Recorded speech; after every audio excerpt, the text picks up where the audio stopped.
আপনার চাঁদের কিন্তু কলঙ্ক আছে, তারপরে কিন্তু আমাদের নেতার কোনো কলঙ্ক নাই।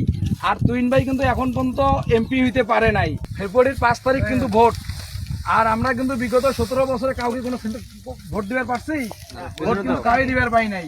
কাজে এবার আমাদের যে ভোট, এই ভোটে অবশ্যই আমাদেরকে সকলকে ঐক্যবদ্ধভাবে আমাদের এই ডোমার ডিমলাটাকে এগিয়ে নিতে গেলে অবশ্যই এই ব্যক্তিটা, এই যে তুহিন ভাই, মনে করেন যে আপনার চাঁদের কিন্তু কলঙ্ক আছে, তারপরে কিন্তু আমাদের নেতার কোনো কলঙ্ক নাই।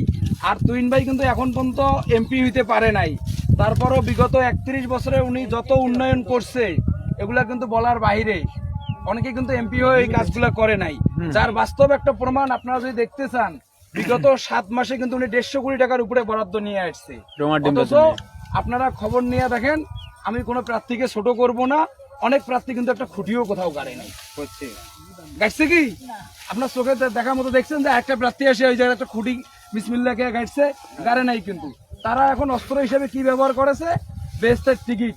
আর এই জন্য আপনারা যারা আমার সচেতন চাচারা আছেন, আপনাদের প্রতি আমার বিনীত অনুরোধ থাকবে, আপনারা তো সকলে ধানের শীষে ভোট দিবেনই, কিন্তু বিষয় হচ্ছে পরিবারে আমাদের যারা মা চাষি বোনরা আছে, এদের কাছে কেউ যে যাতে বিভ্রান্তি ছড়াইতে না পারে বা বেহেশতের টিকিট বিক্রি করতে না পারে, এই বিষয়ে আপনারা তাদেরকে একটু সজাগ করে দিবেন। খালেদা আনছে, এই তো চাচা ঠিক কথা কইছে, খালেদা জিয়া আনছে, শহীদ জিয়া আনছে। আজ কিন্তু জিয়ার বেটা কিন্তু দেশের হাল ধরেছে, ঠিক আছে?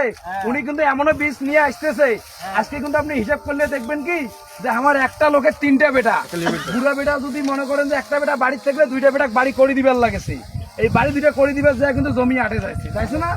এই জন্য কিন্তু আমার তারেক রহমান জিয়ার বেটা এমন ধানের বীজ আনেছে যেটা কিনা আপনারা মনে করেন যে বিঘাতে 20 মন ধান আবাদ করে পান, সেইখানে যাতে এবার 30 মন ধান হয় ওই ব্যবস্থা কিন্তু করবে।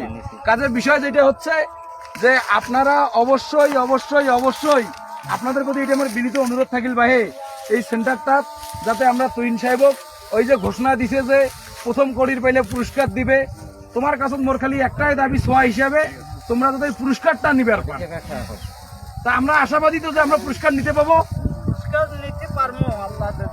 হ্যাঁ হ্যাঁ, ভোটে দিয়ে করতে হবে। উইন মানে আমার কথা হচ্ছে যে আটগড়িপাড়া সেন্টারে যদি আমাদের 2000 ভোট কাউন্ট হয়, আমরা 2000 ভোটেই দিব হচ্ছে তুহিন ভাইকে, এবং ধানের শীষের বাক্স আমরা পুরো মনে করেন যে স্বচ্ছতার ভিত্তিতে আমরা একদম মনে করেন যে ভরাট করে দিব এবং ওনাকে বিপুল ভোটে ফার্স্ট করবো। তা আপনারা সবাই দোয়া করেন, নিজ নিজ জায়গা থেকে কাজ করেন, আপনাদের কাজের মধ্যে আমি ডিস্টার্ব দিই।